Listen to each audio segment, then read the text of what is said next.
Hello, welcome to the THC Show. I'm your host, Neil Magnuson, and this is where, well, to tell the truth, we try to find the truth and find things within the truth that give us some hope that we can change things in a world where definitely some things need to be changed if we're going to move forward properly as a society here. On the show today, we're going to have 8 out of 10 Glenn from Cannabis.ca join us for the 420 session and beyond, as always lately. And we're also going to have Scott Cleary on. He's a guest from Ontario that's going to shed a little bit of light on his journey, involving cannabis and the government and all of those sorts of things. We'll let him speak for himself. We'll also have an update on the CSP, Healing Wave, RV, and what's going on here, and the court case that we've yet to set a date for, but that'll be coming up. And also on the out-of-town CSPs, which include Halifax, London, and Surrey, British Columbia, has just joined the group of cities that are trying now through the cannabis substitution efforts to offset the opioid crisis there. So very thrilled to have that going on as well. Funny, notice that Tilray is a cannabis and alcohol company. How about that? They started out as a cannabis company. Now they're a cannabis and alcohol company licensed by the government. In fact, they are the largest. They have the largest market share in Canada at 8.3%. They've suffered losses again, $61 million in losses, which represents about a 10% drop from the previous quarter. This in the second quarter of the year. The same old thing is going on now. They're talking about being interested in perhaps merging and acquiring or being acquired, or one of those types of things, as the big boys really shuffle to take a firm hold on the cannabis industry. It's really quite the thing to see. It's going globally as well. It's all over the place as they understand the model, which is to treat cannabis like as if it's some sort of dangerous commodity that's for some reason needing to be strictly regulated, or you can read into that a bunch of money has to be paid out, so that in the end the consumer is still paying prohibition prices for cannabis, and there's no ability of the marketplace to bring to the people what it is that the people would like to have in much cheaper forms for those people that don't have a lot of money, the daily users and things like that.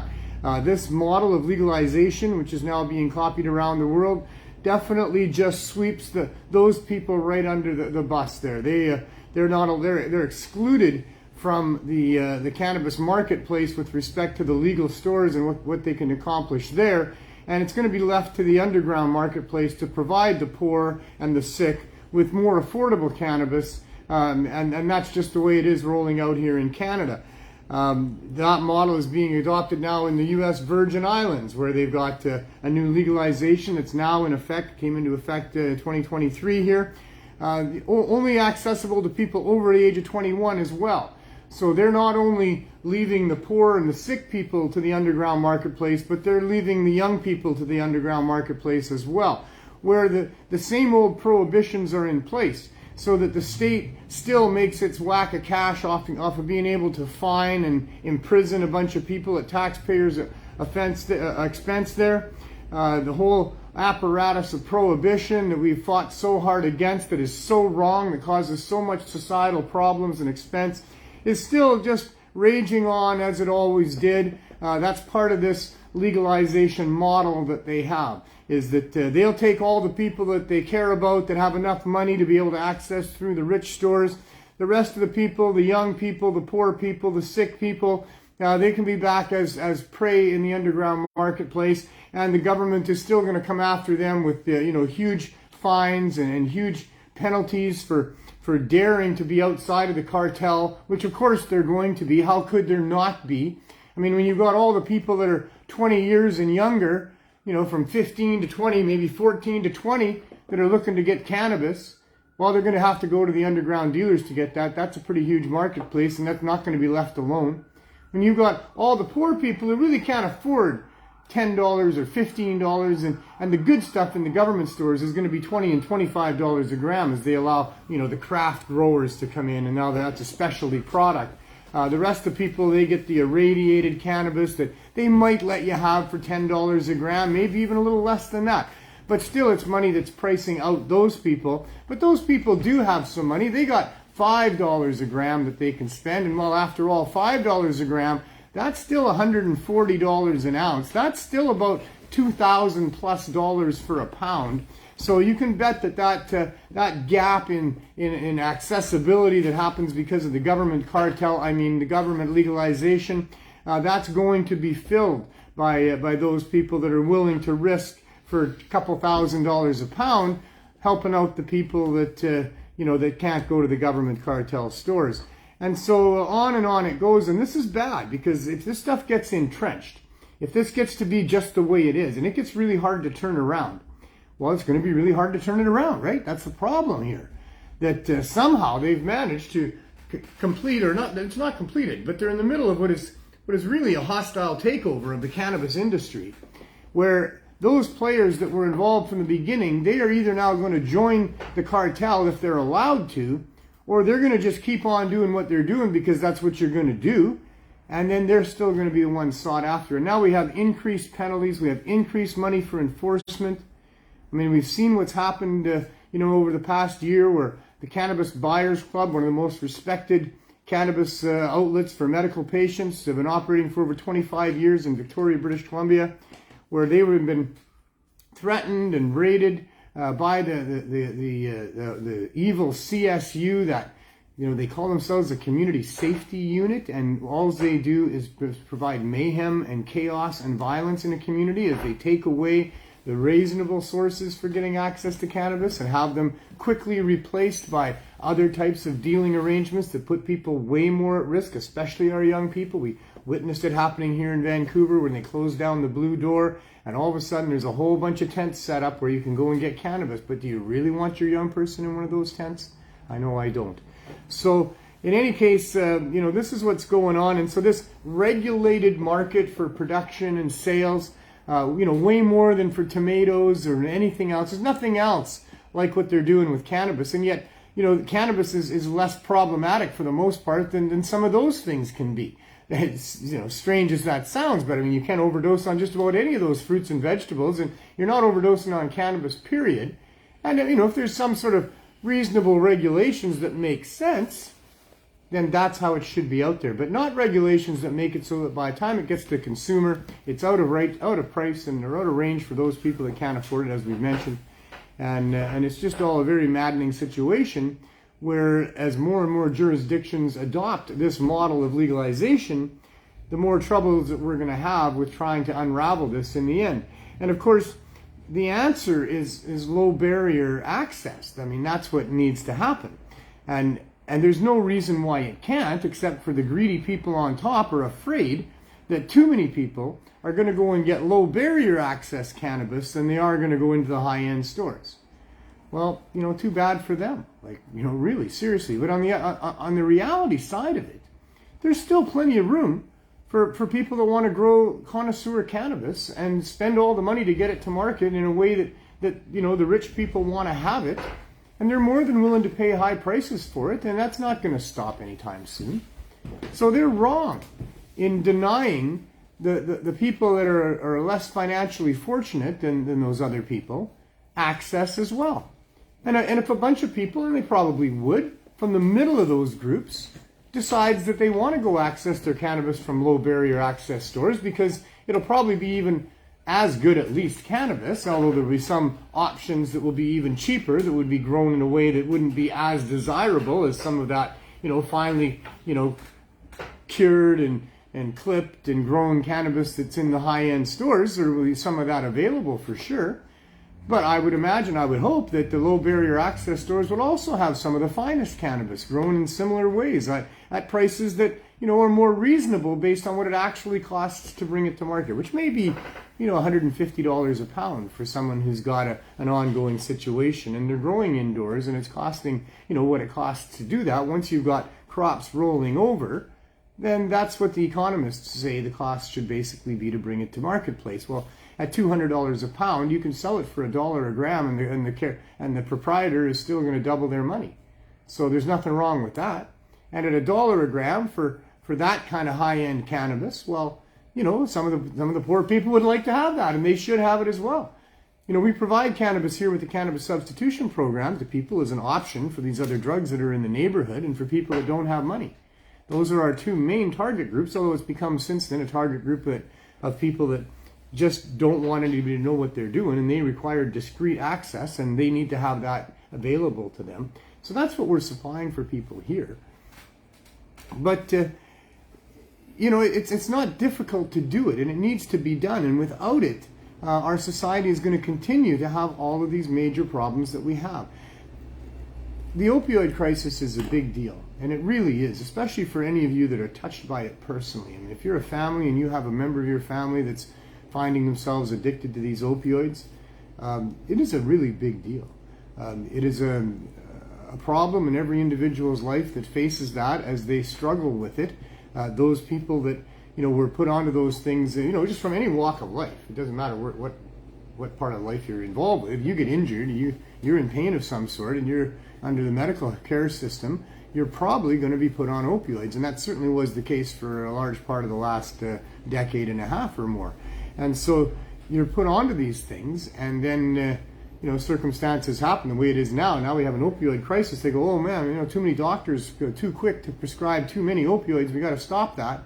And then the doctors live in fear of their licenses and other things, and they stop, prescribing the way that they were in ways that weren't right. And the evidence of that is very clear. I mean, we know that. I'm sure there's documentaries being made right now about that very thing, about how many of those people just ended up not being able to quit, and what that results in for them. And it's a very serious thing. And when they spiral down and down and down, and they lose their jobs, and they lose contacts with their families, and they end up in situations of poverty, they come to places like here, like the downtown east side of Vancouver, where there's $1 million or more every day of services pumped in here, of food that's available for people and other services to help the people that are in those situations. Sadly, very few of them are actually designed to help people get out of here and get out of that situation in their life. But for people that have spiraled down from all these different walks of life, they end up here because this is where the services are, this is where there's access to the drugs that they need, and this is what's going on. And it's really, really serious. Because, now we have a tainted blood supply. Now more people are dying here from overdosing on fentanyl and other drugs that are into the other drugs that, this is a public health emergency going on. And this is all basically driven by government policies and policies of these, major institutions that have driven all of this. And so here we are where, as it turns out, over the course of the last several years, it's become quite clear. And in fact, the science is irrefutable and beyond question. Cannabis is a way to offset the use of opioids. It's a way to use less opioids. It's a way, profoundly, the most important thing with the high-dose edibles, it's a way to get through withdrawal. And so that information should have ended all of this nonsense about, making it so it's only accessible to rich people and you can't get high-dose edibles and all the rest of that. But it hasn't. Because the powers of corruption that are driving all of this are so powerful. The money is so intense that they're not willing to let it go. I mean, maybe there's other motivations in there as well. But certainly the focus is not on ending the suffering of our families and our people because of this scourge of opioid addiction that is perpetrated on us by a medical system that was out of control and prescribing and over-prescribing what is a very addictive substance to people instead of many of the other options that are available. And I come back to high-dose edibles where, there's not much that an opioid can do for you for pain that a high-dose edible can't do, a cannabis edible can't do for you for pain. And yet the doctors aren't allowed to explore that. There's no money in it. Right? People learn pretty quickly that they can produce cannabis easily themselves, or maybe their uncle will, or their cousin can, or whoever, neighbor. And they won't need to be buying so many pharmaceuticals for most of their problems. They can make their own extracts. They can make their own edibles. And if they've got problems sleeping, well, high-dose edibles will certainly help with that. Even smoking a good joint of indica helps a lot of people with sleeping at night. There's a lot of reasons why people would take these particular medicines that are provided for us through nature, rather than have to spend a whole bunch of money and put a great tax and pressure onto our healthcare system to make a bunch of pharmaceutical companies rich, because that's the go-to for what people get when they're not doing well.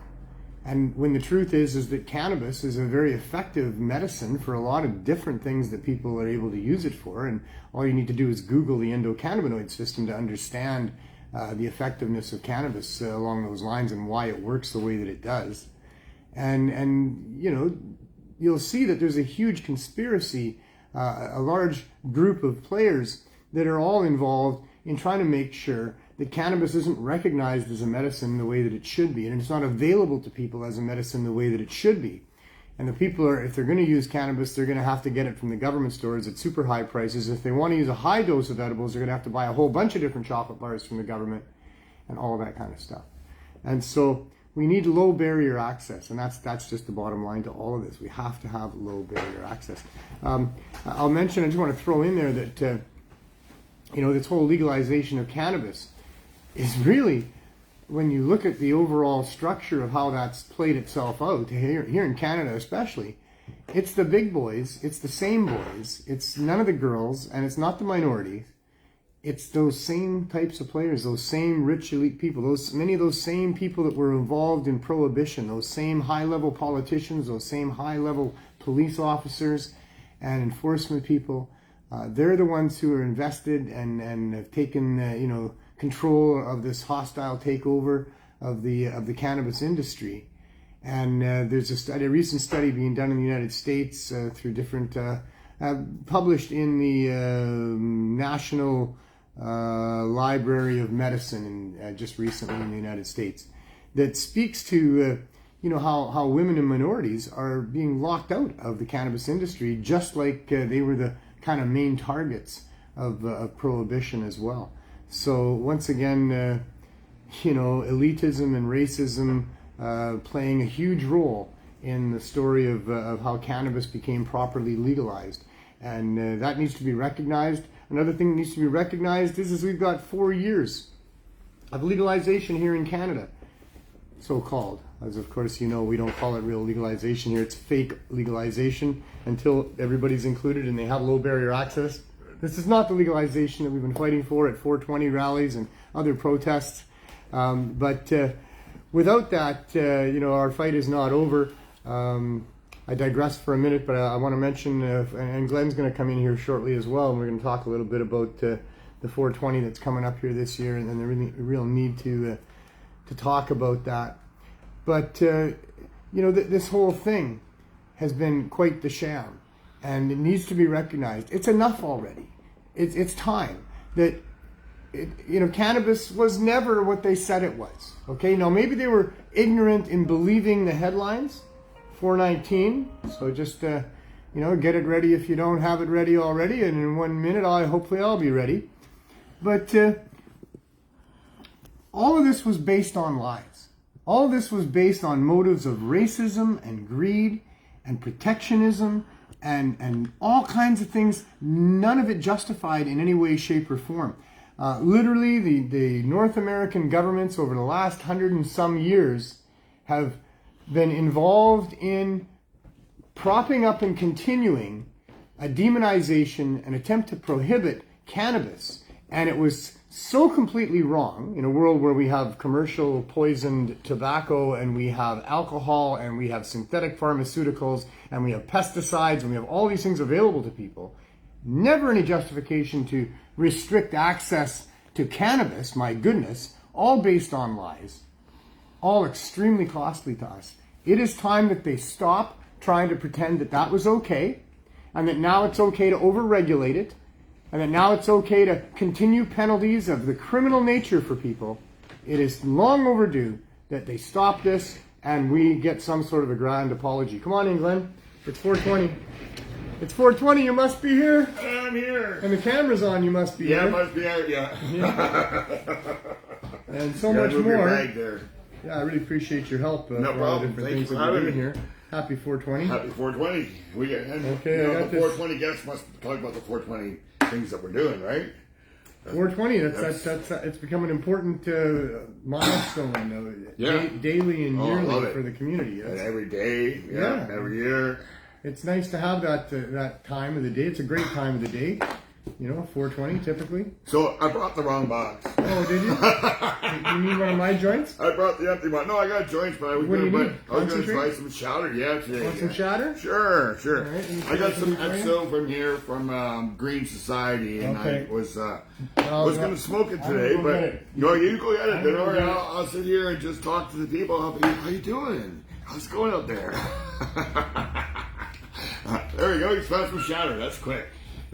See, that's a man that knows where his shatter is. No, no, it wasn't shatter. Just a little bit too soon there, Greg. Oh, there we go. There we go. We found some. So I thought I brought the right one, but anyways, check out Green Society. They're online.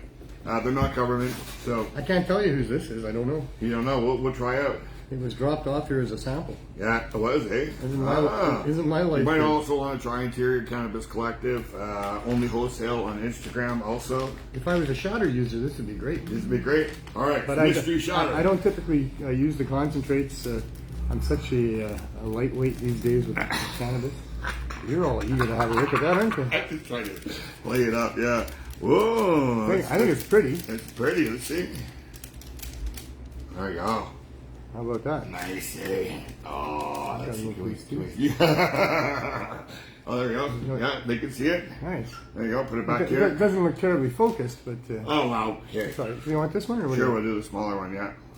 Otherwise, you have to do this whole thing all... No. You got to do it all at once. That would be a waste. Isn't that the rule with shatter? You have to do it all at once? No. No, you don't? No, that's a waste. Okay. You know, you could get very medicated from all that.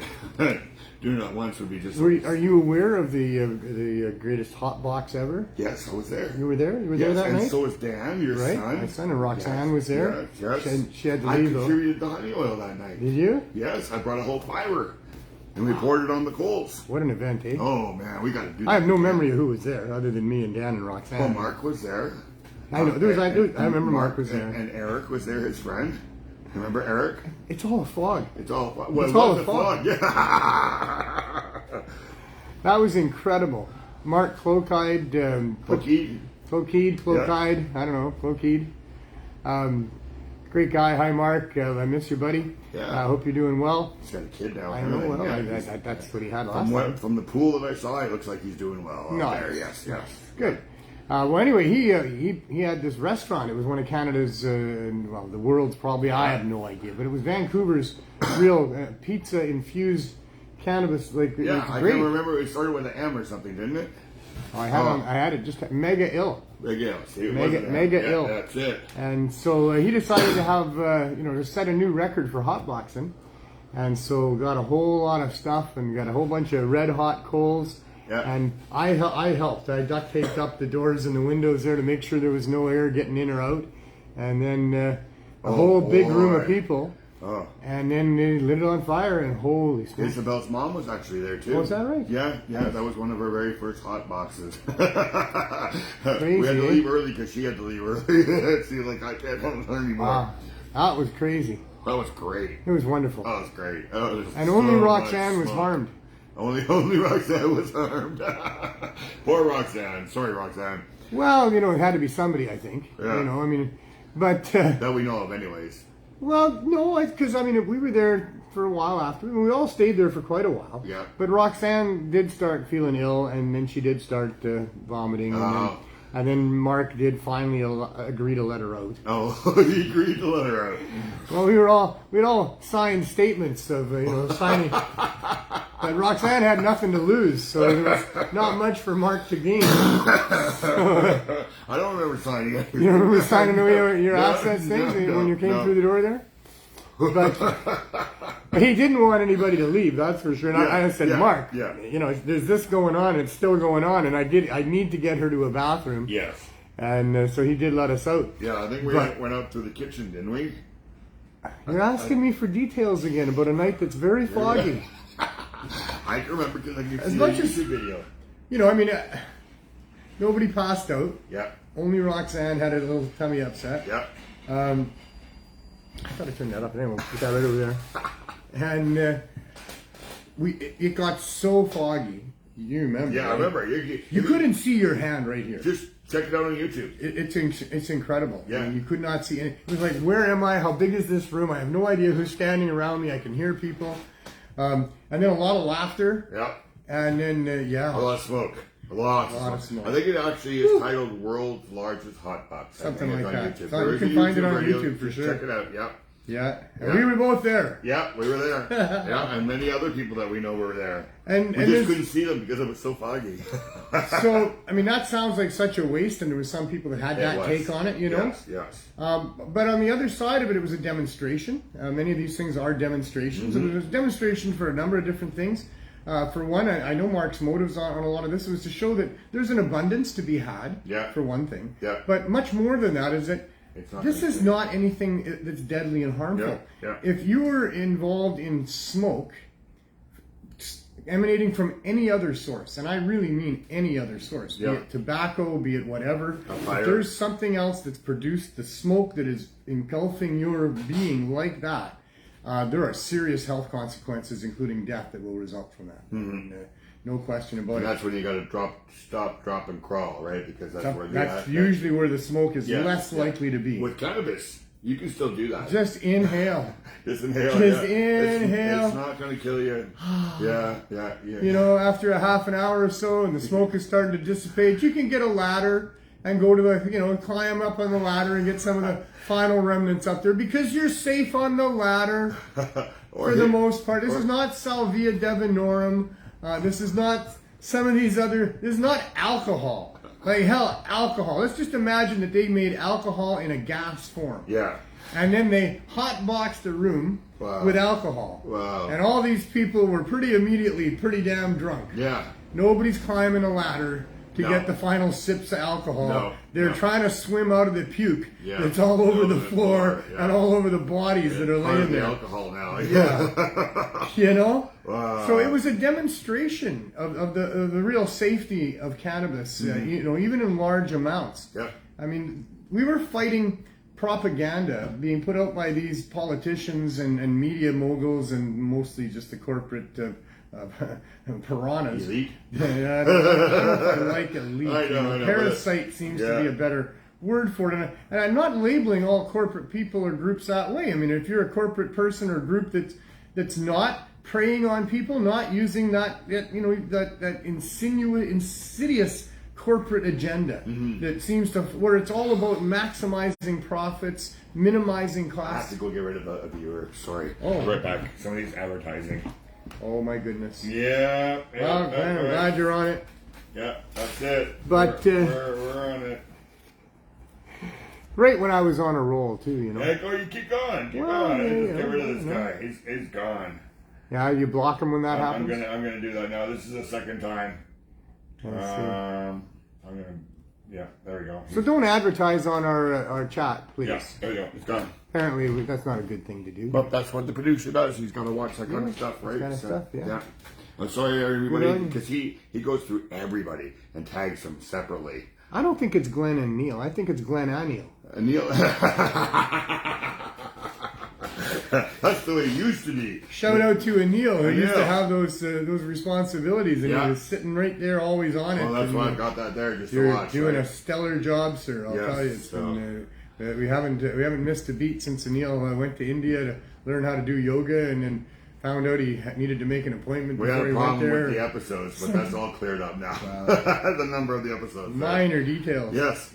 Are we smoking anything at 420 yeah, here? let's go. I got lots here. What do you got? Is that the... this is the El Chapo. That's the El Chapo, okay. Yeah, thank and you then for that. That other jar of the very other pungent cannabis there at old school with the myrcene terpene. That's it. The myrcene terpene. That's it. It has got a lot of that old school Kush flavor to it. The pungent thing, that I used to be afraid of, and now I'm not for sure. Well, we'll find out. So far, so good. I already smoked half this thing already. I started the show with it. So it wasn't the mercy there. Myrcene. It all could have been aggravating factors. Right? Could have been, yeah. Oh, could have been the chocolate. Well, the chocolate was a factor. Let's say aggravating factors. Myrcene and chocolate. There's a number of different things that can result in the stress that builds up in the back of a man's neck and causes his head to hurt sometimes. And working on a bunch of those different things. I think I've come quite a ways over the last number of months here. My diet's changed a lot. I've eliminated most of the sugar, but not all of the sugars. You just got the thumbs up from the doctor on your tests and stuff. Had the blood tests analyzed. He's going to be here for a while. We're not going to lose him. Sorry about that, but I could be hit by a rock any day. You never know. or somebody's going to shut me up. I think. There was some guy shooting cops last night with a BB gun. Then did you hear that? No, here? Just right in this alley right here. Yeah. Oh my god. Yeah, they got him.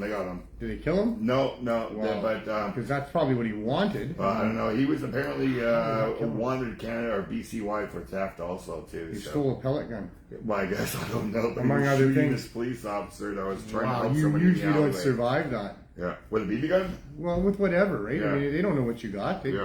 You're shooting at them. I mean, maybe they did. Maybe they did know it was a BB gun. I have no idea. Yeah. But even so, I mean, oh my goodness. Good on the VPD for showing some restraint. Yeah. And not killing the guy for sure. We really need to people more before these people just die. Guns down here. Right, I've seen that. There was something about some guy went into a coffee shop and had a gun, and they took him out with beanbags. I see. Right, so they know what the area that they're in, I guess. Well, you would hope that they respond with reasonable force. They're kind of held to those standards to some degree in this neighborhood because there's so much interaction with police. So that Van Du sort of grew out of what was happening with all that interaction and formed policies and ways of addressing the areas where people were being mostly harmed and oppressed by, these rules and the police following the rules in ways that, really weren't right.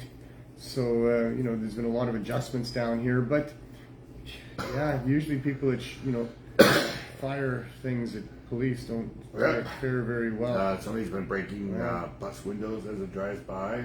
Apparently, yeah. So we had our RV broken again. I didn't mention it last week, but they broke the driver's window. I see some guy last Tuesday with a golf club shooting rocks off the sidewalk at people's cars and stuff last week. So it's a little silly down there. Well, it's not just down here. Yeah.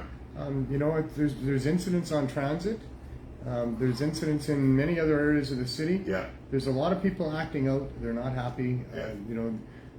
Lots of times people aren't really angry about what it is that they're looking like they're angry about at that moment, which is the person that butted in front of them, or something they're angry about a bunch of stuff that just wells up to the surface, and it just explodes on these other smaller incidents. A lot of times it's family members and things. People that live on disability live below poverty level, but we're supposed to be able to find housing. People are losing their homes. I know. Well, you can't find housing. You can't find housing. That's why you end up in the tent. And people are losing their homes on top of that. Yeah. There's an ever-growing population of people that are migrating into this neighborhood because they're suffering these kind of problems. Yeah. It's really sad to see. That you can go live because the services are here. Yeah. But still, even the services aren't going to help. But I did hear today that they're going to get rid of SROs. Oh yeah, and replace them with. They have a new program. So I didn't really catch, but I did hear that they're doing a thing. They want to get rid of the SROs.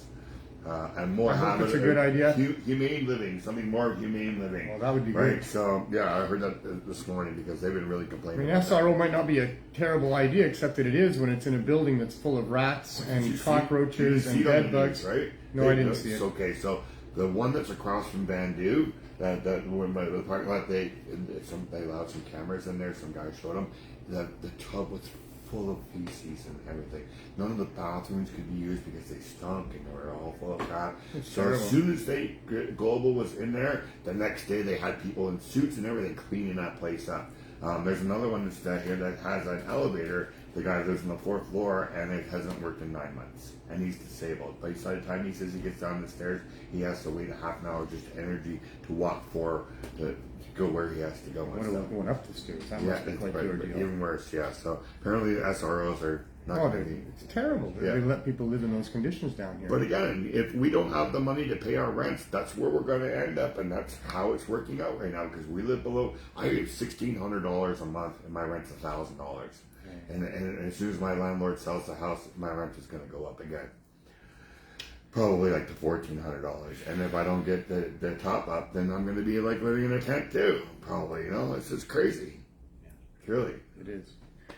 It is. There needs to be something done, and I don't know what it is. I'm not an expert on the housing options and what have you, but I do have a lot of friends that are involved in that, and I hope these people are consulted with whatever it is they decide to do. All these different moves. We have experts in the field, and I fear that there won't be consultation. I fear that the motives for doing what they're doing aren't right. I feel that the outcomes that they're looking for are more about financial gain for friends of government than it is about actually properly helping people that need it. We see that all the time here. We certainly see what's going on with us. So I sent a letter out to Health Canada. I read it on the show last week. I got a response back from Health Canada. It's a new person now. It's not Mr. Seguin anymore. I can't tell you the name of the new person because I don't want to get it wrong.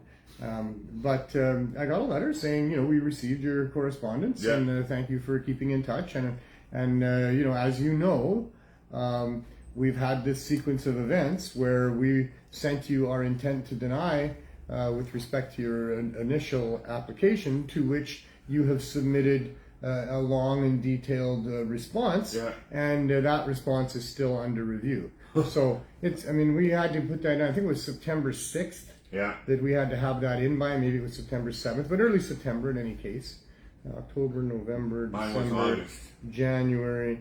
So, 4 more months of, looking at our response. I don't think our response is more than a person could read in about 20 minutes at the very most. So I guess they're having a number of people read it. I guess. I don't know. Mine's been in there since August, and I've still got no response, and that was 11-page response. Oh, they have to read 11 pages of yours. Yeah, well, that's what Jack that's going to take a long time. Jack said that they only had 6 months to respond. No, we kept it a lot briefer than that. Really? Yeah. So I don't know how long yours is going to take, man. But well, they think that we only smoke marijuana or cannabis, and we use it for juicing, for making edibles, for making concentrates. Just because they think that people smoke 2.5 grams a day, maybe that's smoking, but there's so much more. I've lost over 40 pounds with cannabis, because I'm eating better. I don't eat as much sugars anymore. I take my cannabis every day, right? I take my pills at night. See, the problem is that these things are trying to be decided by people who really have no clue about outside. They've never tried it. They don't know. They don't know. They don't consult with us. Their issues are not with us. We are not what they care about. What they care about is the people who are driving their job, that gives them the money that they're getting. Yep. And so that they need to keep those stakeholders' interests foremost in front of what they're doing. So everything goes through the filter of, how will this affect our stakeholders? Yeah. Well, and so consequently, because we sent them one of those puzzles that an alien race would present to Star Trek to keep the crew all crazy forever, because our application isn't one that you can quickly say no to. It's structured in such a way as to make sure that they respond properly and give us a license to do what we're doing. It's very black and white. It's not very gray at all. Because we did everything up front from the beginning, and the way that we did it was whatever it is that we needed to do, we did, and so we have done everything right.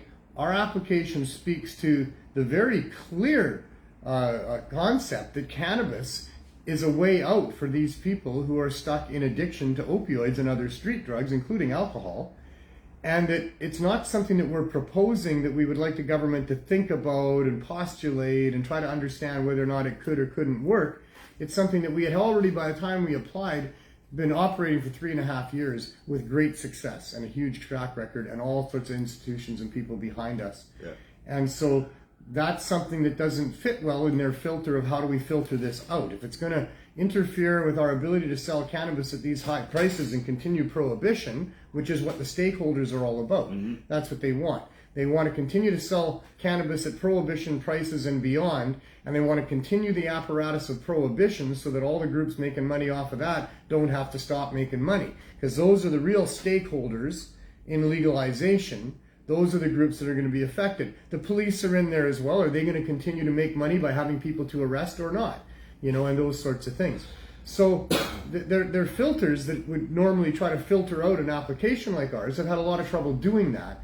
And it's been well over 2 years, almost 2.5 years that this has been going on. And we wait. And meanwhile, as I pointed out in my letter to Health Canada, this is a very time-sensitive issue. This is a public health emergency. Yeah. We could be doing so much more, and we're unable to, simply because their office has been the inaction of Health Canada in doing what it is that they're being paid to do. This is the Special Licensing and Exemptions Division of Health Canada. Yeah. That's you would think by their title, the group that's paid money to figure out how to give special licenses and exemptions where it makes sense with respect to the Cannabis Act. And there can't be too many people asking for these. I don't know if there are or not. Yeah. I don't know. What's a special exception? What, you're allowed to sell at your party or something? maybe they're being inundated by the legal retailers who are asking for special exemptions to be able to advertise a little more than they do. It could be, or things like that. Maybe they're being driven crazy by all of the demands of their licensed retail outlets that want a better deal, that are wondering why it is that they are not on parallel with the alcohol sellers and the sellers of other things in our world. Because none of that makes any sense. And if you're a retailer and you're being handcuffed at how much money you can make, it's all about making money always, because of government policy that makes no sense, and the neighbor next door has a different commodity, but no reason for it not to be regulated like yours, or more realistically, no reason for yours to be more regulated than theirs, then as a retailer, you would speak up, basically, or hire somebody to speak up for you. So maybe the Special Licensing and Exemption Division is simply just overwhelmed by all of the requests for exemptions and special. But it's been almost 3 years now. I can't see them being that. 2 years and 4 months. Let's be fair. 2 years and 4 months. Okay. So you know better than September, I do. September 16th. These dates are becoming etched into my brain. I'll die speaking them. 2019. 2020. Okay. 2020. Right. All right. Yeah. So we're 4 months into our third year of waiting for simply a piece of paper with a signature on it that would allow us to continue to do what we have proven to be the right thing to do. And the point I was going to make with all that is they've never come and talked to us. No, they never. No. There's never been any consultation about it. There's been excuses. There's been the comments about how we're working hard on it. Yeah. But it's never been, Mr. Magnuson, could we have a bit of your time? Could we have a conversation on the phone today?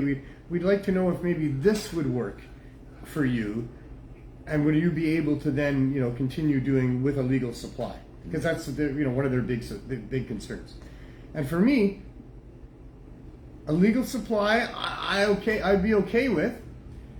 I can't accept higher prices. If it's going to mean higher prices, then that's a barrier that is not necessary. We're proving that you don't need that barrier. So, and to tax something that is a medical benefit to a community in crisis during a public health emergency, that would be abhorrent. You wouldn't tax something that would come along like that. Whatever interventions come along that can demonstrate that they're properly going to address this public health emergency, you would supplement them. You would support them in some way. That's what government is supposed to do with the money that they get from us. So, where has there been any effort to try to find a way to make it work for us? But they haven't even talked to us about that. Yeah. I would take their government weed if it didn't cost more. I'd be hesitant if it's going to have to be irradiated, because we've got the studies in on that. That is definitely a killer for medical benefits of cannabis. So and nobody else ever had to do that in their homes that we were selling from before the government was around. Nobody was irradiating their weed before it left their bedroom or something. They still don't. Nobody's going, oh, look, the government, they're irradiating the weed that they're selling. We should get an irradiation machine here. Yeah. Gotta kill those microbes, right? There's microbes on there. Have you seen what they look like under a microscope? They're scary. You see microbes. You see what your bed looks like under a microscope? That's scary. A drip of water out of a tap? Yeah. Anything. Yes. They're everywhere. And especially they're on fresh fruit, vegetables, and plants. Yeah. All over your house. Yeah. And it's not a bad thing. And cats. These are not the COVID microbes. But, here we are with the government just grasping for any good reason to justify their regulations and their high fees and their restrictions on who can get in and who can't. All of this is just nonsense to justify that type of a regime. They don't want to do what they should do, which is say, we are very sorry that we were mistaken for all of those years, and so many people were harmed by that. And at this point, we will allow cannabis into the marketplace as the marketplace decides, and we will see what regulations are required for maybe some of the, how many lives are they ruined, and they're going to get away with it. They're going to just nonchalantly start investing in legal cannabis and tell us that it's all good now, and that you know, oh yeah. You mean that they lied to us? Oh no, they themselves, you know, using cannabis, the developing mind, and all that stuff with no evidence to back that stuff up. No. And so yeah, they're going to hang on to these lies as long as they can until they're rich and well invested and living somewhere else, and you know, never going to get put in jail for what they've done. No. But you know, all these people that have actively been involved in the harming of other good human beings simply because you have an involvement with a plant that should never have been demonized, should absolutely have been glorified and promoted. Yeah. This is a serious, heinous crime against human beings that needs to be addressed. There are so many stories about how bad it is.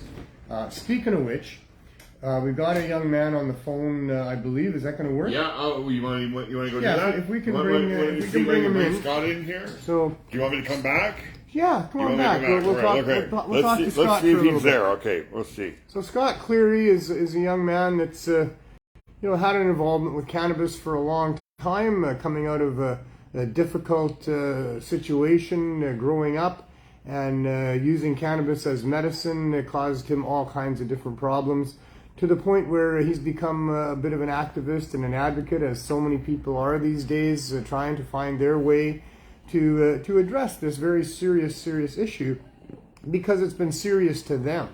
Most of the people that you'll find that are advocating for you know, reasonable regulation of cannabis, and that are putting a lot of effort into it, are of two types. There's those that believe that there's gold at the end of that rainbow, and that if they properly pursue those sorts of things, they're going to be able to make some money.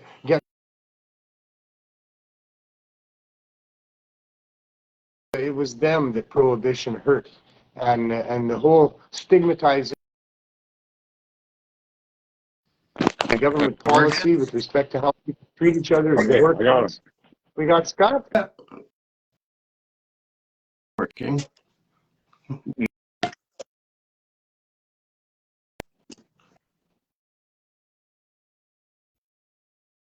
I made a very we can see over here. I can see him, but there's clips. Hey, you want to go by? So, I'm going to try. Okay.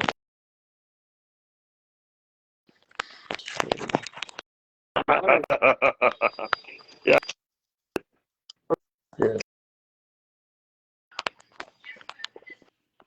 No, he's just looking at his camera. Okay. I'm going to try this way, right? That's easy. Okay, hold on. 1 second. Okay. All right.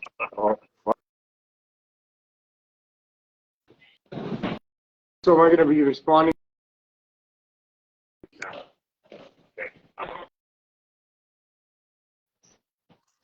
Okay. You guys hear me?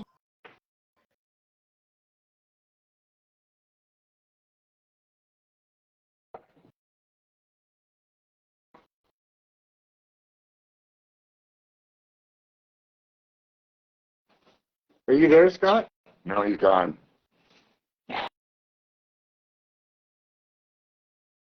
Now we're trying, but Okay, I'll try him again, but you can talk for now. I'll try. Meanwhile, technology.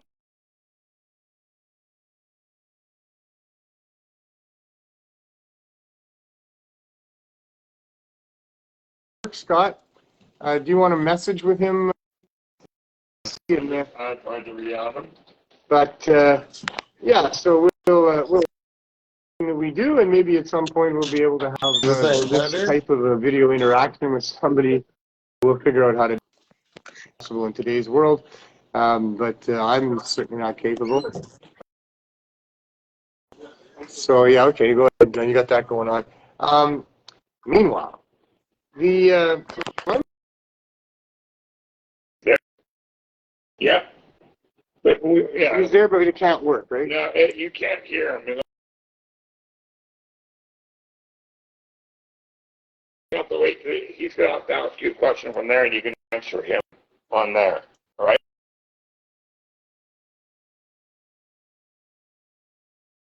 Yeah, well or not. I mean, unless he wants to, just tell us his. But Neil, he can maybe tell us, and I just won't be able to interact. I'm just trying to get a better. I apologize.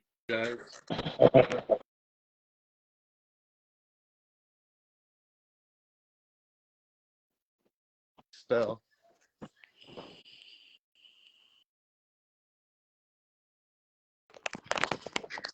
Radio's not working good.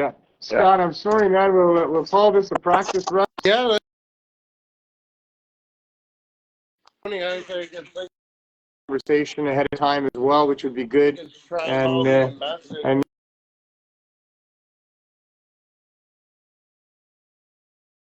which I can't tell you how to access, but you can maybe put it up in the chat.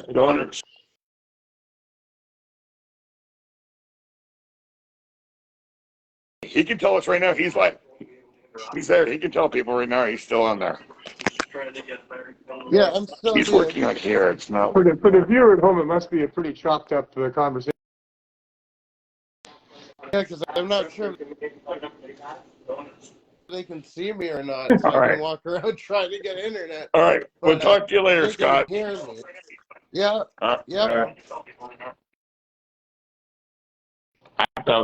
Speaker. We have a delay going on. Yeah. All right. Cheers. That's fine. I'm just Okay, saying. he's gone. This is the beginning. This is the.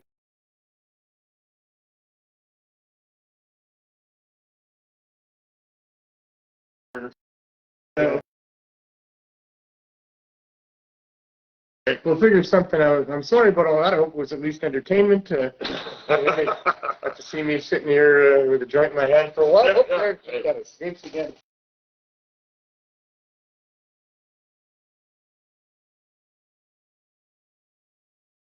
Gosh, talker.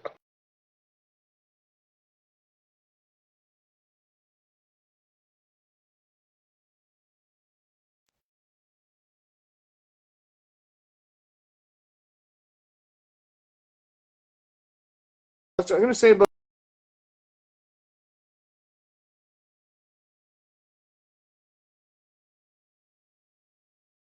on that yet.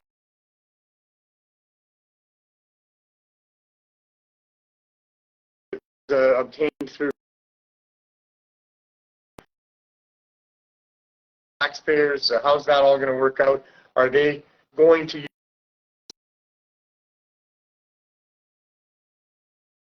restrictions and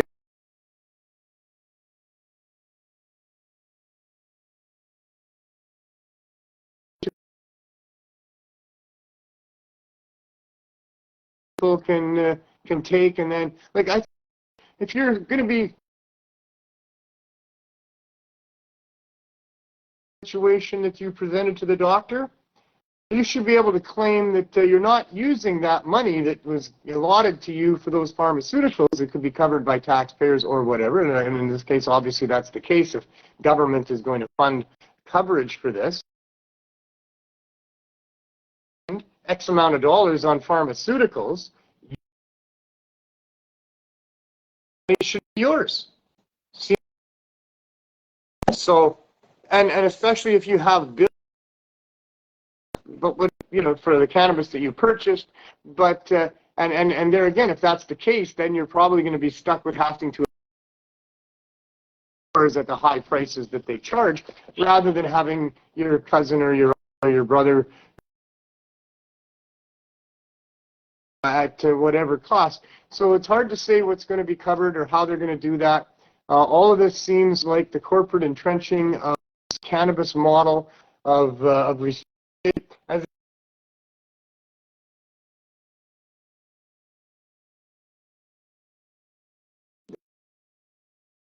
that cannabis becomes just another plant that has many different variations to it. The high end and the high stores for the high rollers, and the low end through the low barrier for the people that just want to have cannabis that somebody decided to provide that is good and will help them and isn't going to cost an arm and a leg or their life or whatever it may be.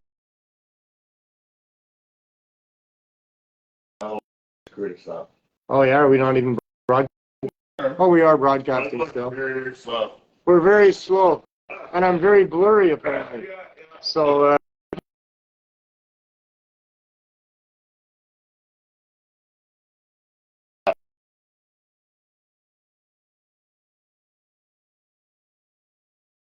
It's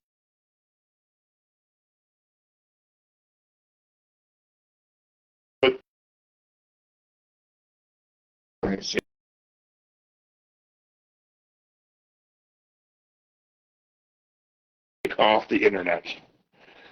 All right, now I'm just on data, right?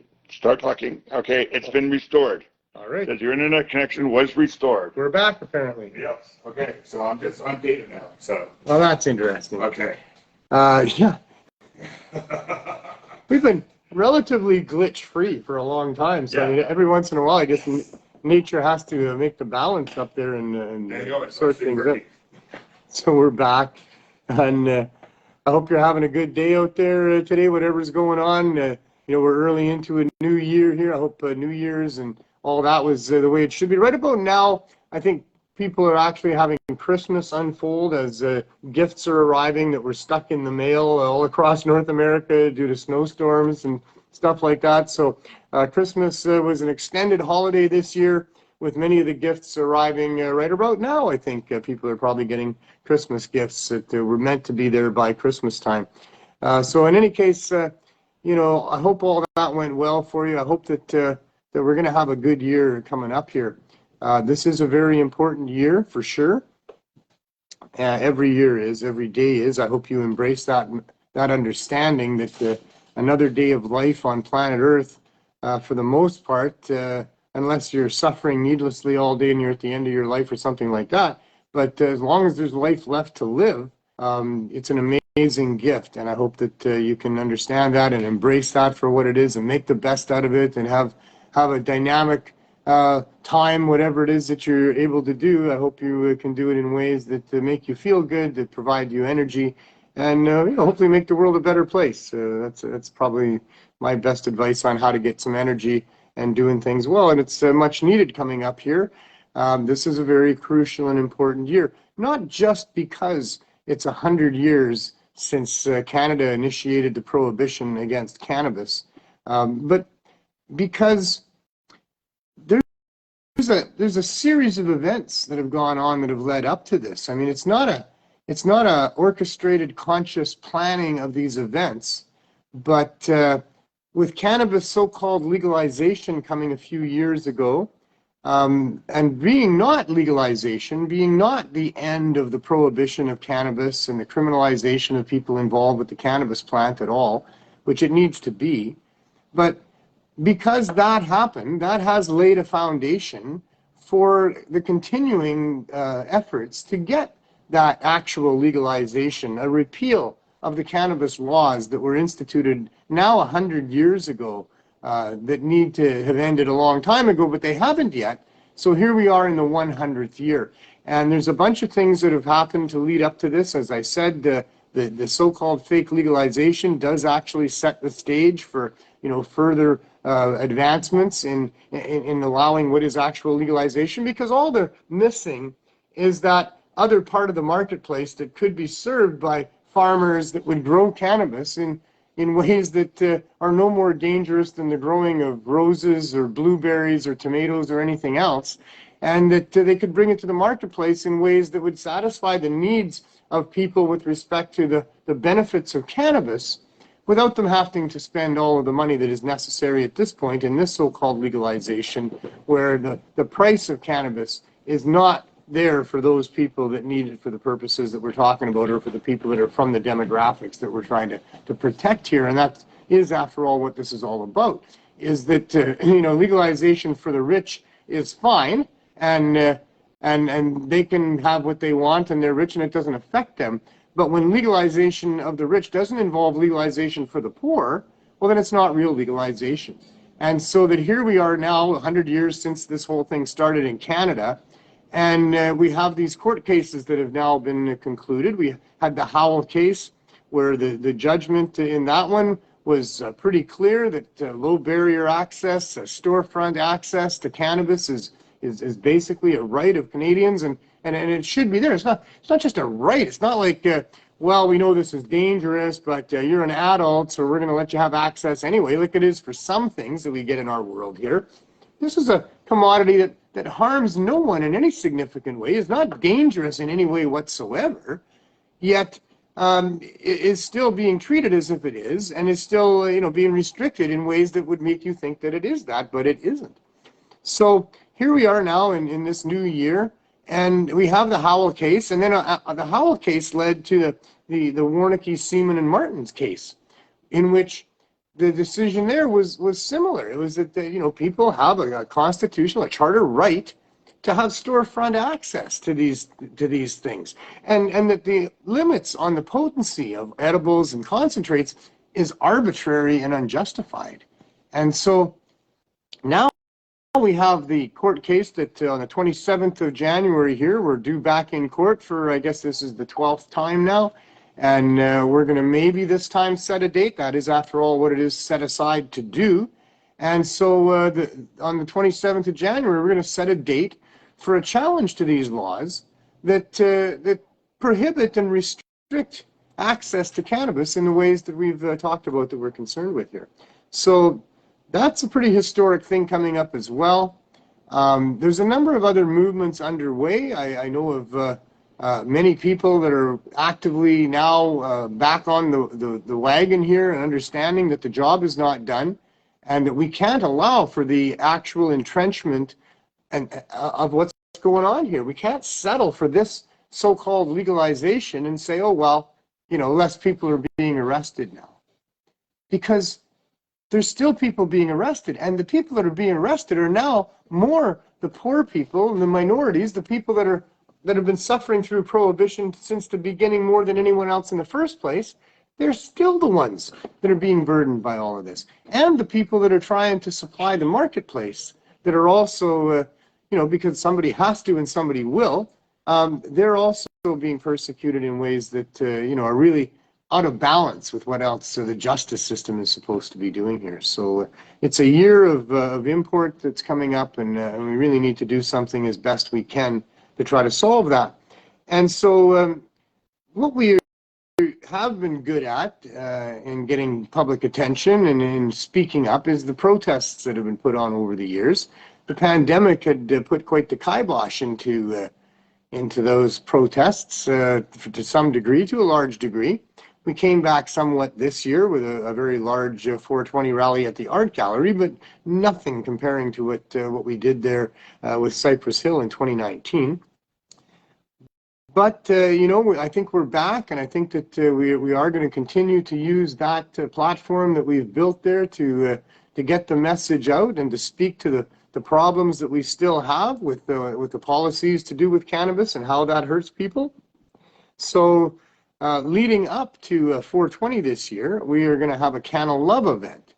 Well, that sounds great. I love that. Love and cannabis, those two things go very well together. I'm all about a lot of the love-based things that cannabis inspires me to feel like, so that's great. Sorry about this. But anyway, there's going to be a Can of Love event. I get a little emotional when I think about it. No, I'm kidding. I think love is great, and love is what got us here. You personally, and hopefully, and that's how life continues on here, as we all love life, and we love some of those other side of the sexual things of life that get babies born, and that's how it all works. And the love of life and the love of our families and the love of the future for our families drives a lot of us to do things to try to make the world a better place for those future generations, which we care a lot about, because love is kind of what it's all about. If there's an answer to questions, it could be singled down to one word. I think that love is probably the answer for most things and all things in general. So anyway, we're going to have a Can of Love event, and that's going to be great. It's going to be at the Art Gallery coming up. There are, I think, a few booth spots still available, because some of the booth spots were held as we do for people that don't or can't get there early and get a spot that they want. And there's always a need for funding of these events with respect to stages and musicians and security and numerous other things. So if you want more information about how to be a vendor at Can of Love coming up February 14th at the Art Gallery in Vancouver, you can call 236-889-5465 and get more information. There could be a website coming shortly, but not necessarily for that event. Maybe, we'll see. In the meantime, you can find out whatever you want to find out. Call that number, and you can be accommodated there with understanding what it's all about. It's about getting together and having an atmosphere of love around an atmosphere of cannabis, and using it as any excuse that we can to gather our community together, to speak about the things we're not happy about with respect to the laws, because that's our tradition at this point until they stop all of this, and to spread the Can of Love. So come on out to the Can of Love event if you can, February 14th in Vancouver here at the Art Gallery. More information, 236-889-5465.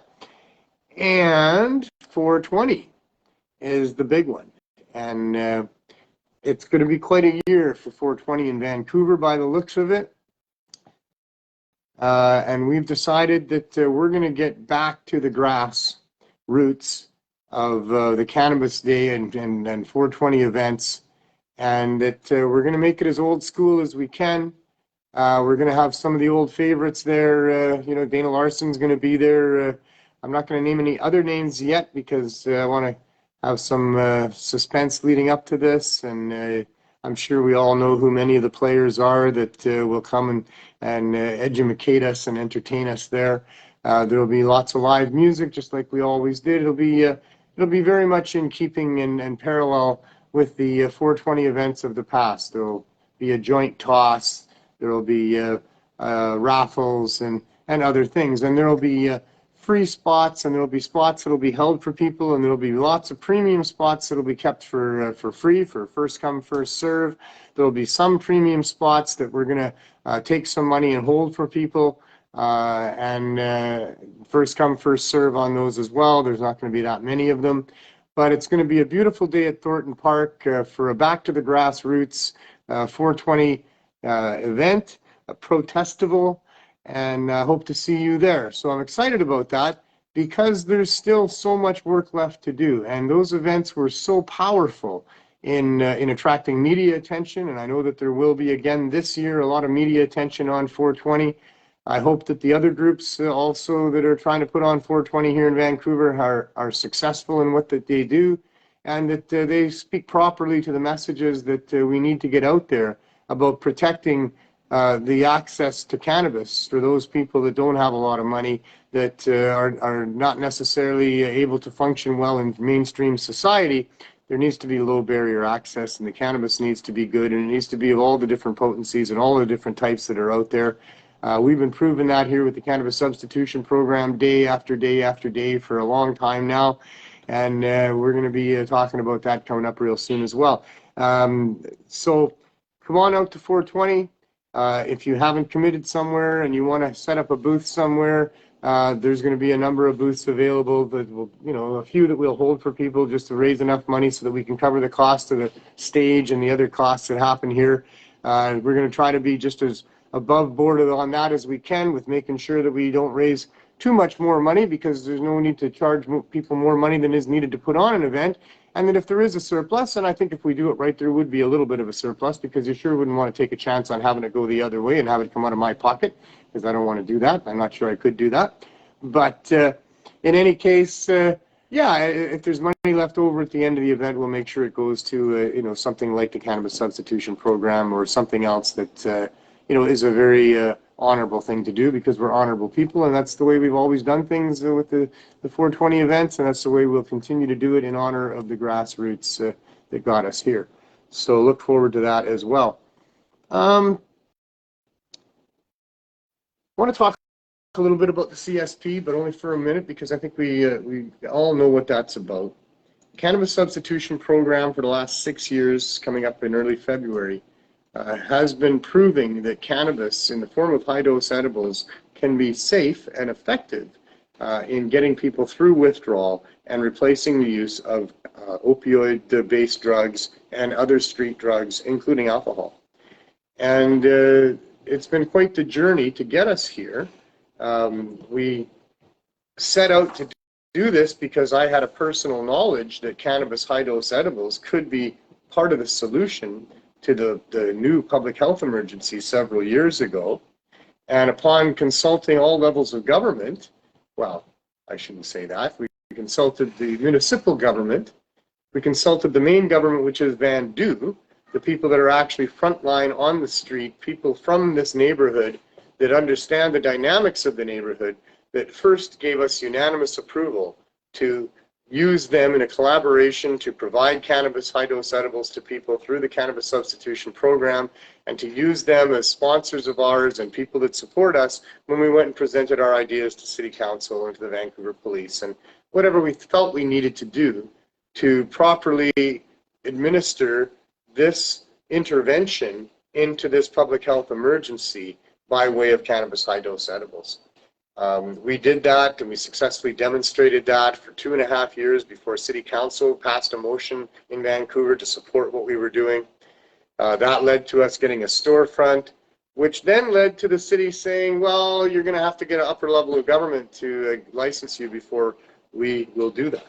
That wasn't part of the original deal, and maybe I was naive in not understanding that, but we did what we said we would do in the meeting that we had with City Council, and we went and found a storefront, and we opened up a store, and we were just waiting for the city to come and approve us in a way that would get us a license to at least operate our store, and who knows what else. But, when we started all of this, and way back then, there wasn't legalization, there wasn't licenses to apply for. So as soon as there was, and that's what came up when the city passed their motion, and then licensing department told the city, well, they're going to have to get, a provincial license, which turned into have to being a special exemption license or exemption from Health Canada, and at which point we did. We've tried to do everything right from the start. We've never done anything below board. We've kept everything out in the open and tried to make everybody aware of what we're doing and how well it works, because we really want it to be known that cannabis high-dose edibles and cannabis in all of its different forms can be very effective in helping those people that are afflicted with poverty and addiction and mental illness and these other problems that are plaguing this area of our society, but numerous other areas across North America as well. So having done all that, now being in a store, but now being told we have to apply and get an upper level of government to support us, we quickly applied to Health Canada. In a very profound way, I felt that an application that was, practically bulletproof, because how could anybody say no to that? Where we had demonstrated by that time for 3.5 years that this is very effective. We've got hundreds of people that are now members that'll testify that we've helped give them their life back. Many of them say that they wouldn't be here without us, and they're pretty sure of that, and numerous other comments that we get all the time here. So we put in that application. We were responded to right away. That application went both to Patty Haydu, the federal health minister at that time, and to Mr. Benoit Seguin, in charge of special licensing and exemptions for Health Canada in that division. And they both responded right away that they had received our application and that they would respond in a timely manner. 3 months later, we have a meeting with Mr. Benoit Seguin through the pandemic methods of talking to each other, and my lawyer was there. And he indicated that he was sorry it had taken so long, and it would likely be early January. And then time went on, and Januaries came and went. So then we get a letter of intent to deny. this past April last year. And apparently that's a common thing that happens when people are applying for licenses. It doesn't mean that they're not going to give you your license. It's just a part of what they do. We didn't even know that. I found that out later. In any case, you are supposed to respond to their intent to deny with reasons why their reasons aren't valid. And their two reasons was one, that our supply was not all legal, and the other one is that we would not be able to administer or sell high-dose edibles to people that were not overseen by a healthcare professional. So we responded with all of the reason and logic as to why it is that, sure, we would use licensed supply. That's part of our application in the first place, was to have our current suppliers licensed, because after all, we've been using them by that time for 3.5 years. We test everything we get anyway. It's easy enough to do. So why wouldn't we be able to have those people easily licensed? There should be low barriers for people getting licensed to supply cannabis as well. There's no need for high barriers in any of these aspects of cannabis supply, certainly not imposed by government. If individual companies and corporations want to impose high barriers on the production of the cannabis that they're putting out to consumers, and they want to charge high prices for them, well, that's fine.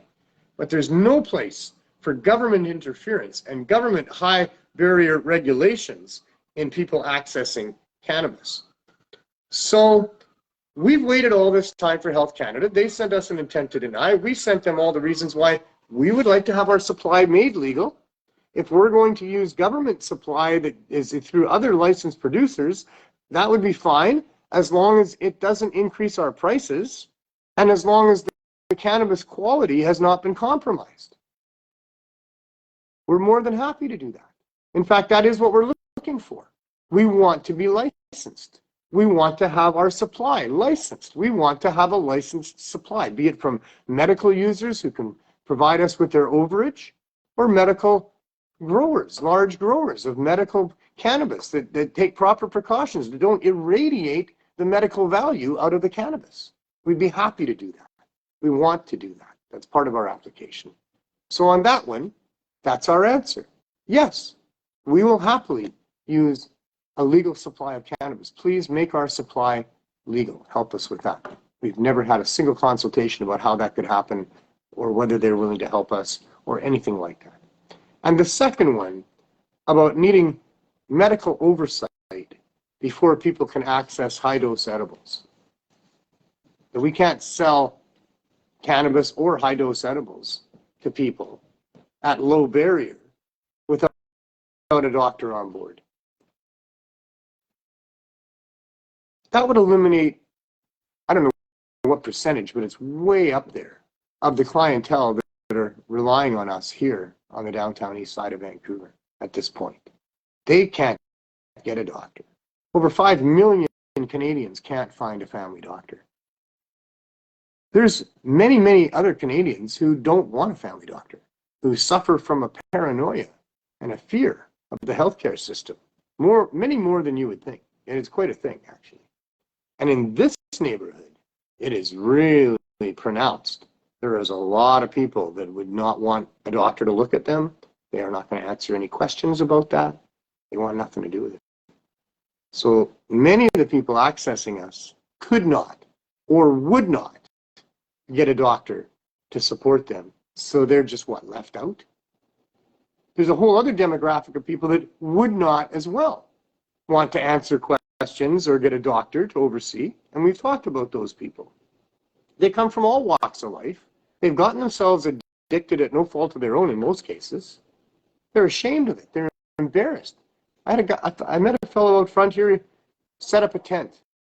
I was trying to convince him that that's not a good place to set up a tent for a number of reasons, for his sake, that this is not a sidewalk where tents work well. And he told me a story, that it hasn't been that long for him since he was injured and in hospital, and a friend brought him something to some way to consume some street opioid, and it got him hooked on it. And now he's down here, and he says he thinks he's a piece of shit. That's how he feels about himself. He is so embarrassed. He doesn't want his family to know. He doesn't want his doctor to know. He's not going into the healthcare system to admit anything. If he has to come and tell us anything about it before he can access high-dose edibles, then he's not going to do it. Doesn't want to fill out no questionnaire, doesn't want to give his name, doesn't want nobody to know. And he is common amongst people here. There's a lot of new addicts that were recently addicted through friends or doctors. They need discreet access to cannabis. So for Health Canada to demand that we stop making it accessible to people, that we don't get to provide proof of diagnosis at the very least, is murder. Not just ludicrous, it's murder. They are deciding by doing that that those people are cut off. You don't get access. You can't go and get high-dose edibles, period. Unless you go to the illegal marketplace. There are some places that provide high-dose edibles, illegally and unlegally, but you're putting these people into risky situations. You're making it very difficult for them to get off. You're making it really easy for them to continue on using those street drugs and opioids. And with a public health emergency going on of overdose deaths in the tens of thousands, that's murder. These people, Health Canada is consciously deciding to eliminate from access. And that's our fight. That's what they're fighting us about. That's the reasons for denying. And we sent them back those explanations. And they're still reviewing it. So I got a letter back from Health Canada. A new person, that's Mr. Benoit Seguin, has perhaps moved on to going back to being a university teacher of sports economics. How he got the Health Canada job, I don't know, but he did it well. He did it very well. He worked diligently on our file every day, him and his team, trying to figure out how to not say yes to us. And so far he's succeeded. Good job, Mr. Seguin. I'm sure that the rewards will be great for you as you continue on in your career as a university teacher teaching sports economics. So there's a new man in charge, and he responded to my letter that I wrote. And as I said, he says it's still under review, and we'll wait and see what happens with that. But in the meantime, we ended up evicted from the storefront because Health Canada didn't provide us with the license or even a temporary exemption, which we also applied for at the same time. An emergency temporary exemption would have kept us in the store and allowed us to do what it is that we're doing anyway, but do it with some sense of safety for people, a little bit of dignity for people, a safe haven from the weather, which we didn't get because we had to move into an RV. It was the only solution. By that time, after being almost 6 months here operating in a storefront, we needed to be here.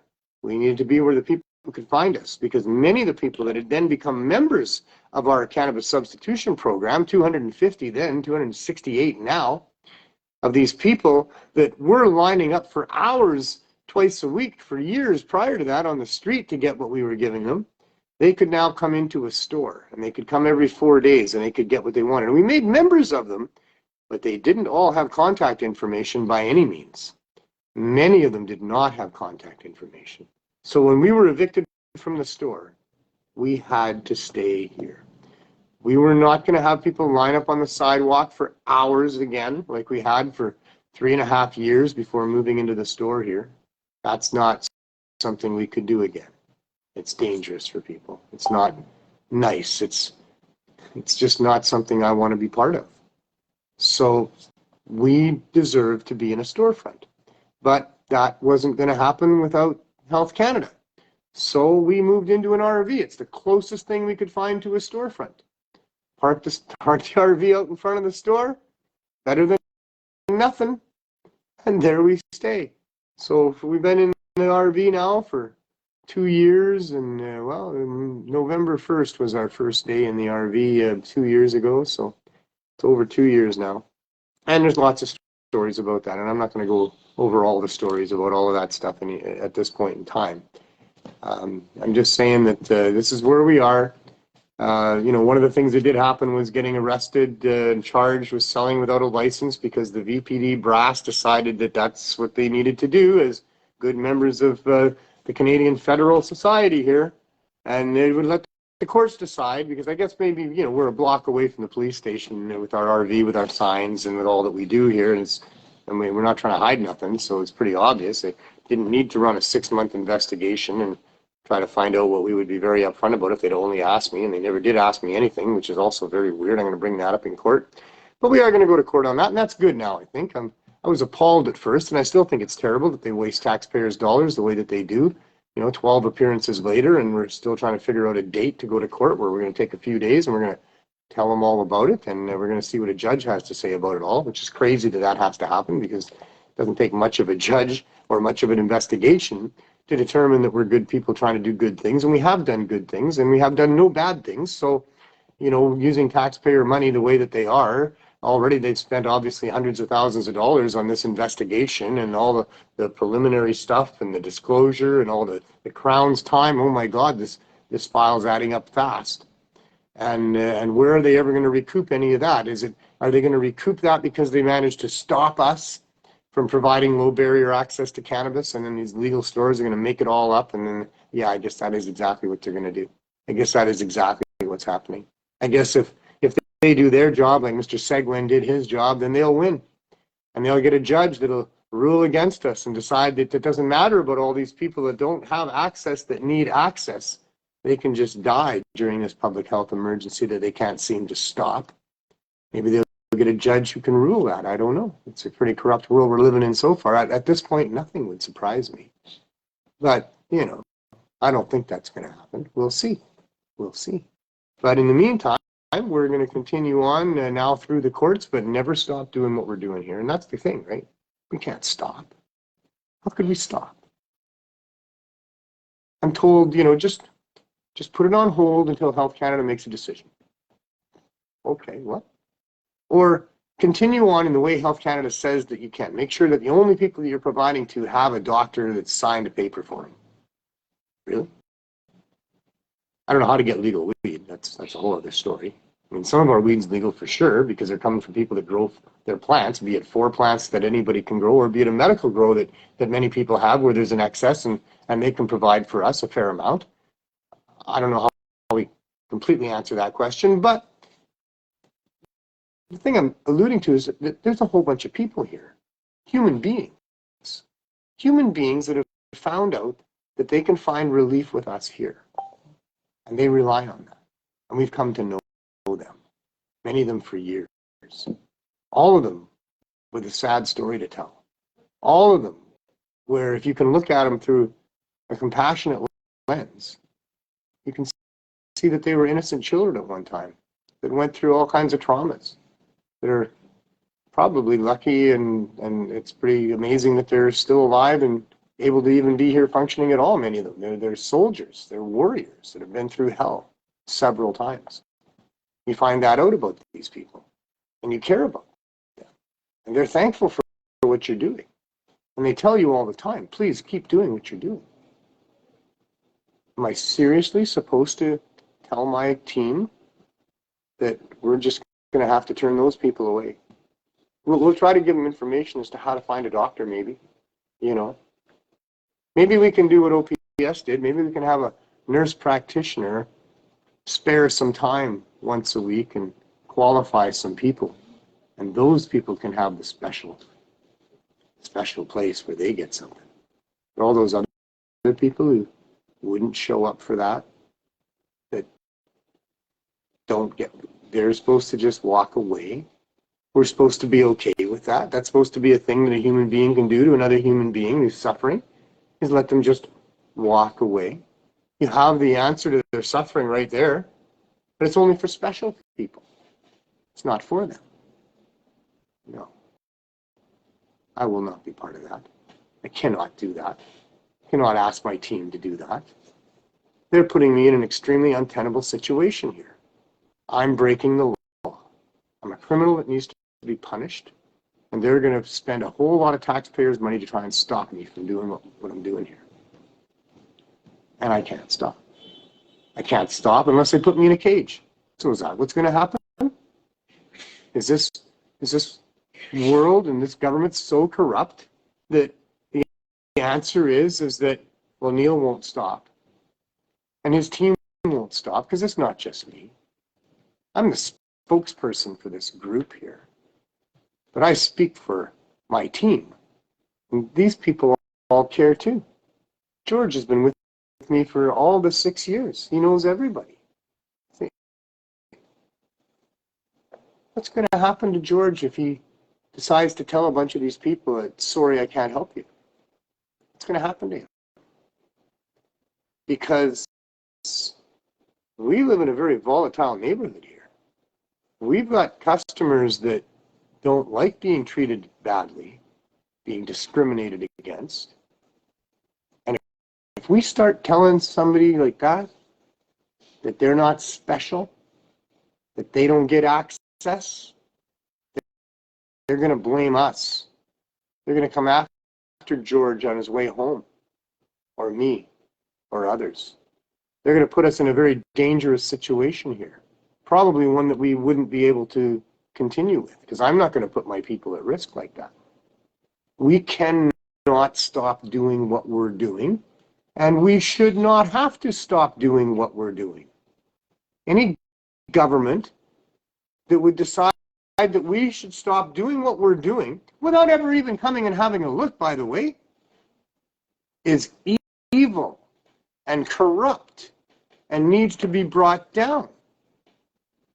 And I don't even know what that means, but I do know that we deserve better as Canadians than a government that would be that corrupt, that is already so corrupt that they're not quickly issuing us a piece of paper with a signature on it, that they're actively wasting tax dollars, tens of thousands, hundreds of thousands of dollars, to bring us into court, rather than decide how much money the CSP should be given as a grant to make sure that they can reach more people.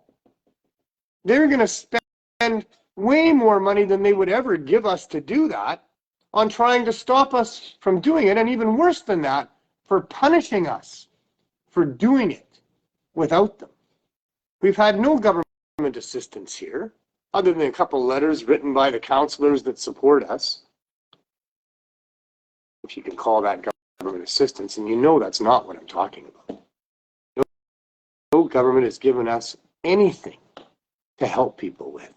This has all been done through the efforts of people that are willing to donate their time, their money, their baked goods. We're doing government's work.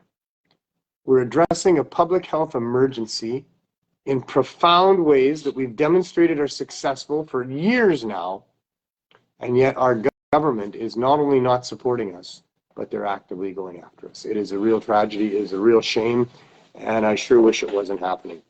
But anyway, that's what's going on. And we'll visit the RV momentarily and go and just give you a glimpse of what life in the RV is like at this point, and our annual or our weekly CSP weather report, or Healing Wave weather report. I want to give a shout out to the other CSPs that are out there.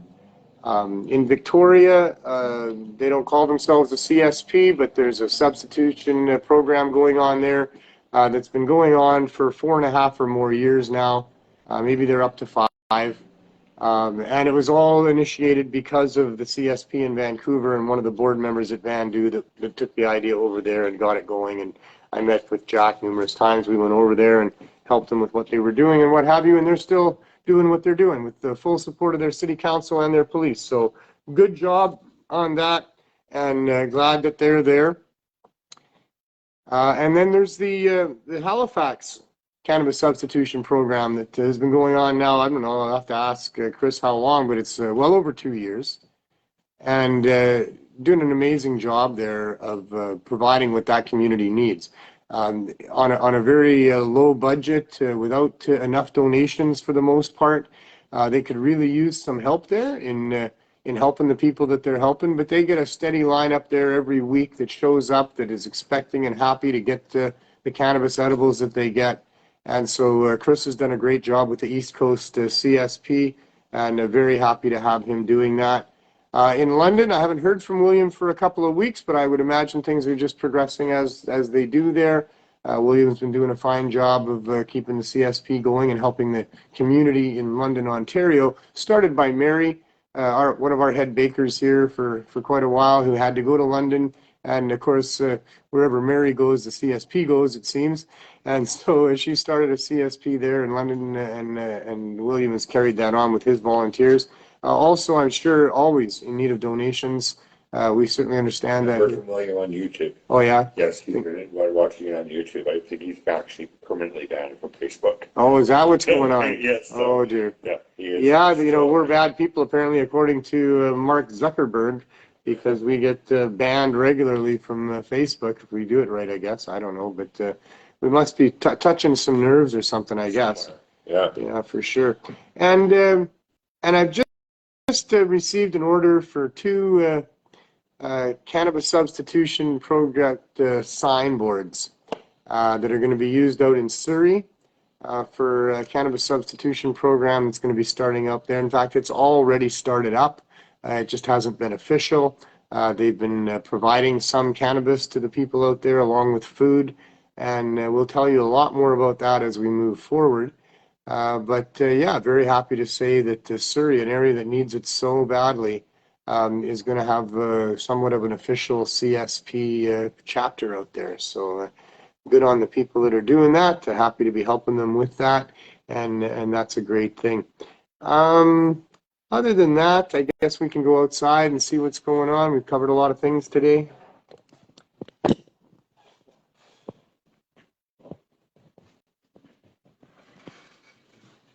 Yes.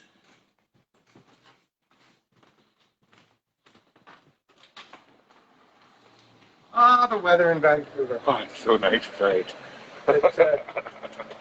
Yesterday it was rainy, cold. We had a meeting at Thornton Park to discuss some of the dynamics of where the booths are going to go and where the stage is going to go for 420 coming up. But yeah, it was very inclement weather there. I had to stand out there in the cold, not the first time, but Vancouver can be like that in wintertime for sure. But today it was nice. I had another meeting at Thornton Park with the stage people, and it was sunny and nice. It hasn't been all that cold. It was a little chilly. I can't ever say that here because it's cold other places for sure. But for Vancouver, we're having another regular sort of winter after that last Lots of snow. Yeah. It's been a warm day today. Yeah, not bad at all. Stars are out. Sure can't complain, that's for sure. Yeah. Because this is winter, So. I know.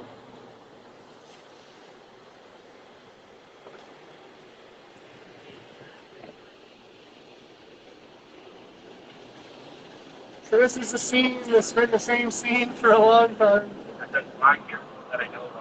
There's subtle changes here and there, like that's a different RV than we had before. Yeah.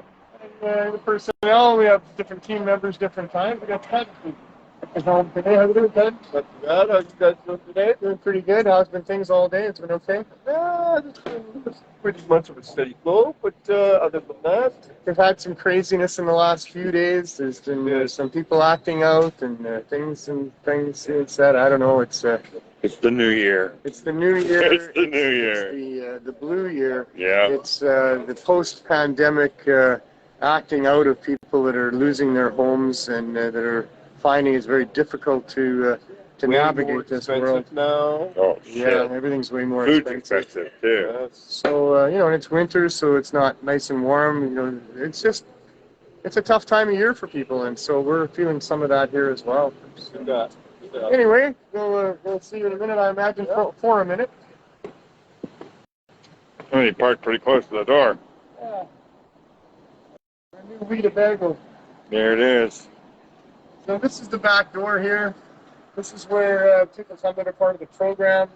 They can get 420 milligrams every 4 days for free. This is all supported by the Healing Wave and the other activities that we do here and by all the volunteers that help us. It's all been a collective effort on many different fronts to be able to sustain this and keep it going. But here we are about to move into or to have completed our 6th year. That's pretty impressive. We're going to go into year number 7 coming up in February. And we've been able to always have what we need for people. Sometimes we have more, sometimes we have less, but we always have something and more than just something, several different things. And so a huge shout out to all the people that support us and help us, all the donators. There's so many, they're so precious, and I just I can't thank them enough, except that I don't have a list of names for you that I probably should put together. But anyway, so here we are. You would knock on this door. There's a secret knock. I don't know if I'm going to do it. I don't know if I'll bother. We'll just go in here and see what happens. Oh, look at that. There's George. Hey, George.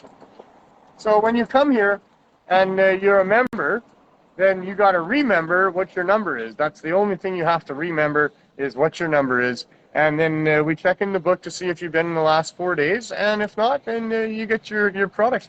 Well, what do we have for people these days, George? I'm number 007. Are you? Gorilla Ganges back. Gorilla Ganges. Yeah, Such a valuable thing. We had a donation today of white chocolate. Right, Scotty. Yeah. Looks good. Little muffins. Yeah. Chocolate ovens. And we have the famous chocolate chip cookies. Nice. Also got snaps this week.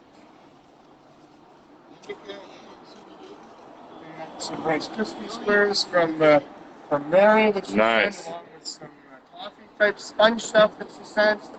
There's Green Wilderness cubes and things like that, and more coming. Sweet cookies. Yeah. Those. Mike the Cookie Monster for Thank you, 5 Mike. years, over 100,000 cookies he's provided to us. Wow. It's incredible. Yeah, it's always a good selection for people. There's always enough to get somebody through the next 4 days, hopefully.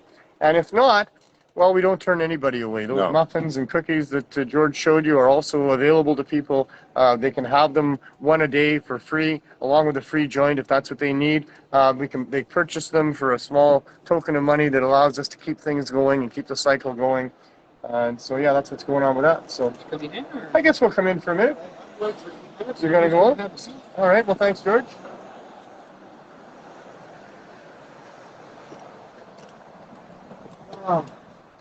So this is it. In case you've been wondering your whole life what it actually is, the lap of luxury, This is it. this is it. We're living it. We're living the life. Well, you can see that because last week's guest hasn't left yet. He's still here. And then he put something in the seat that I'm supposed to be sitting on. I don't know if he won't leave or if he can't leave. I'm not sure if we got those security measures in I'm place. not sure if you want me to leave, though. I don't know if I do either. Good man. All right, we don't need to wait anymore. So how's it going here Mind you today? guys. There you go.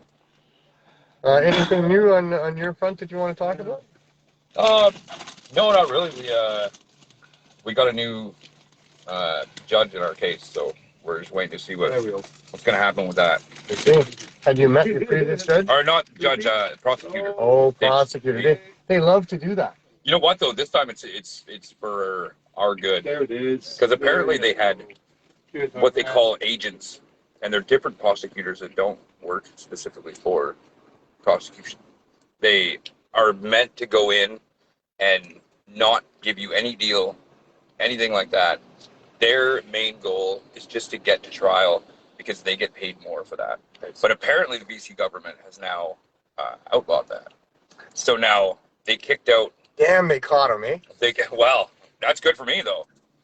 Very good Right. for me. Very good for Well, me. that's good. I hope Because so. we had one of those prosecutors, the agent prosecutors, and it wasn't going to look good. Right? It was going to make our fight a lot tougher. Well, maybe they. I don't know if they're going to change. I don't know. You don't mind, do you? No, they're not even mine. Oh. I've yet to meet a prosecutor. All right. You know, I don't know. You mind, Ted? We just talked about this. Thank you. I think there's been a prosecutor assigned to our case, but I don't get to know that. There's been a couple of meetings with people from the prosecution office, and there's articled students and You don't get to be there like either, that. though, right? I haven't. Well, I was at some time during the court case because even we've had 11 appearances, although the last one wasn't an appearance. But we were summoned to court anyway. We were told to be there. We were there. We were on the docket, but we weren't in a room. They still get paid. And as it turns out, yeah, they get paid, and I still waste some time. Yeah. But we'll see. No, in some of the other previous 10, there have been representatives of the federal crown, of King Charles's people, and different people from, each time, basically. So I don't know who, if there's a crown assigned yet, who that is. I've never met them. There have been at least 2 meetings behind closed doors that I don't get to witness between my lawyer and them. Which is bullshit. Well, that's crazy. Why would they be able to do that? I trust my lawyer, I think. I don't know. Yeah, I trust your lawyer. I think. I don't know. He tells me what goes on there that's important to me. I think he has my best interests in mind, but how do I know? And why wouldn't I be allowed to witness that? It makes no sense to me. I thought that I would have to be there to witness every step of the way. That they're all one entity. And that they're going, whether they're prosecution or their defense, they're all having drinks at the end of the night together. Probably. I think so, but I think some of them. I think your guy some has, of them for sure. Your guy has invested interest in just in an activism standpoint in this as well. I think I believe in him. I think he's a good man. I think so too. So we'll see. We'll find out. But the point is more that I should be able to witness that. Absolutely. That those conversations I should be privy to, and our system doesn't allow for that for some reason. So. I really feel like I'm living in China. Yeah. I never knew that. It's weird how that is. I mean, you'd like to think that the Canadian justice system and governing system is compassionate and reasonable, tolerant, and all of that. And then when you get right into it, and you're then in the middle of it, you find out that they don't give a shit. Nobody gives a shit. They're all just making money, and it's a big circus that goes around. I think COVID changed it all, because before you would always have to do everything in court. Right now they're doing shit over the internet by video, right? Yeah. So as soon as that happened, that really changed everything, so that you can be left out, because now they can just do it over video, right? And it's recorded, totally secure, right? So there's somebody there to take the stenographer or whatever. So most of those people aren't even wearing pants. Yeah, you never know. Hey, if I was working in my own home, I wouldn't be wearing pants. Some of them have this just as an office. What we noticed in there is that. There's a background. Yeah, you can put any background you want. Prosecutors are using. It's a green screen. It looks like they're sitting in their office. And they're not. No. Either that or they're all. I could put me sitting on the moon. Exactly the same time, with the clouds in exactly the same place. Yeah. And because exact same scenery, same day. They're not all getting out of the chair. The clouds never move. They could be at home. This is a screen of some sort. This is a green screen, they call it. No, it's sitting in front of a green screen. No, it's not a screen. The computer now puts an image behind you. Right. Yeah, it does that. You just overlap it. No, green screen is a little bit more for computer stuff and special effects. Right. Green screen is more like analog compared to digital. I'd agree with that. Okay. Yeah. And I don't think they need that. I think they just got the technology, little button they push, and they can have whatever background they want. I don't know what they call it on here, but I can just do it. They're sitting in a tub in their backyard or something. Yeah, whenever we're on a video call. Or something. But or a variety of other things. So anyway, it's an interesting world we live in. I don't agree with most of this stuff. It's a big change in how justice is perceived to be done. It's not, for me now, it's perceived that this is coming on through TVs. These can be hacked. These can be digitally altered. You don't know if the voices are, all of that. It's not like having the person there in the room like we always used to be able to do. It was part of the common law system of doing things. You got to meet your accuser. Now it's so is this not so much. Is this your way of talking shit about them so that they can talk their shit about us? I guess that's all I got. That's terrible, eh? That's so terrible. Yeah, I didn't like that comment either. They said bad things about me that aren't true. And I said to my lawyer, how can they get away with that? It's in front of a judge. It's in a courtroom. They have no supporting evidence whatsoever. And he said, well, they say bad things about you. You say bad things about them. The judge decides. That's how it all works. Is that how it all supposed to work? Aren't all these people actually working for me? Aren't I innocent until proven guilty? Not anymore. I mean, none of this makes any sense anymore based on common law. It never did anyway with the cannabis laws. But less and less all the time. So I don't know. Maybe we can find a remedy in the courts. Maybe we can get a judge who has the power or will take the bold step to say our system is corrupt. I feel like we've got a better chance now than we've ever had. Maybe the stars maybe that's just me being You know what? Feel That's that. It's a good feeling. that's like the one thing in the world that I'm definitely positive about. I'm like, we're gonna make this happen. I think so too. You know, Me too. and even after everything that's happened with us, I mean, I'm not always the most positive, but that's one thing that I'm just like, I feel like this is gonna happen. We're gonna do something. You know? I don't know if it's a chicken and egg thing. I don't know if you feel positive and then positive things happen, or if you're just insightful enough to realize that positive things are going to happen, and so they do. I don't know either, but I also, am an optimist, and I believe that we're going to win this in the end, and that the people that are presently excluded from access will get access, but not if we don't fight for it, not if we don't do something about it. This is a serious situation that's going on that's going to determine a lot of the ways that our future goes with respect to the powers that government has and how we're able to address those powers. If we can't get cannabis legal in a proper way for everyone the way that it should be, then how are we ever going to get the bulk of our rights and our freedoms respected? Because it's simply a beneficial plant that there was never any reason to restrict access to in the first place. And if we can't turn that around, I don't think we get to turn around any of the ways that our rights have been taken away from us, and that we are subjects to these so-called public servants who are acting on behalf of the corporate elite parasites that want to control us and exploit us and monopolize all that we consume and produce. And so I think it's a very crucial point in the history of the human race at this point in time in history that we at least start by putting an end to the lies and all of the ruination of lives and the expenditures of money that is and has been the attempt to prohibit cannabis for all these 100 years here in Canada and more than that across the States. So let's see it that way, please. I hope that you all do something about it. Next week we'll talk to our friend Scott there about what he's trying to do about it. Sorry that didn't work today, Scott. But, I told you when I first talked to you that we haven't done that before. Yeah, I bought the Should have taken the tablet, use the tablet. I was going to use my laptop. Do a video chat. I've got it, yeah. But if you put it on the that tablet, then you actually can. I have an external camera. We'll figure this all out. Yeah. And then, I feel like between me and you, we can make this happen. I think so too. And the practice run didn't work. I'm sorry about that. But, a little more. That's because you guys left me out. That's why. Well, it's me. I like to have a cliffhanger at the end of each show. I like to keep people going. I got to tune in next week to see if they get it right. You mentioned there was going to be a surprise this week at the end of last week's show. That's actually going to also be put on for another week. And almost got it done, but had a little situation. I'm not going to talk about it. But all right. Well, should I? I don't know. I don't know. I don't know either. My mom had an episode that things can all of a sudden stop your life right in its tracks. Yeah. And we got a call on Saturday that mom was unresponsive. She's going to be 90 in February, if she makes it that far. Yeah. But she was unresponsive. She couldn't open her eyes, so she couldn't really move other than just to nod her head a little bit and what have you. She was conscious, but said she was really tired. And she had a manic day the day before of trying to find a way out of the care facility that she's in, trying to get home to a home that doesn't exist anymore. Very confused. It's unfortunate. And so I'm sure she just exhausted herself. But on the Sunday, day before yesterday, when I went to see her, she was the same. They did get her up and able to, because the bed will sit her up. And she did take a drink and a sip and opened her eyes for a few minutes and had a few things to say. But, she asked if she had any sisters, and she asked if she'd had any daughters, and she didn't have either of those. And so her mind is not there anymore.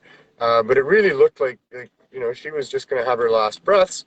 But then yesterday morning, I called her, she popped out of bed in the morning, got herself dressed, was doing her exercises like nothing had ever happened. All right. And surprise next week. Surprise, but so all of that led to me not being able to get done what I thought I'd get done. So sure, no problem. Something going on. What's something like that's the cliffhanger. Come back next week. You'll get to find out. At least I don't have to be the cliffhanger this week. No, you're still here. Yeah. I'm like, maybe I'll still be here. This whole show is a cliffhanger. This is the quest for a low barrier access community cannabis store It's been going on for way too long. You know, the producers just want to drag it out. It's been a successful show for this long. They don't want to have it end, so apparently they're just dragging it out. More.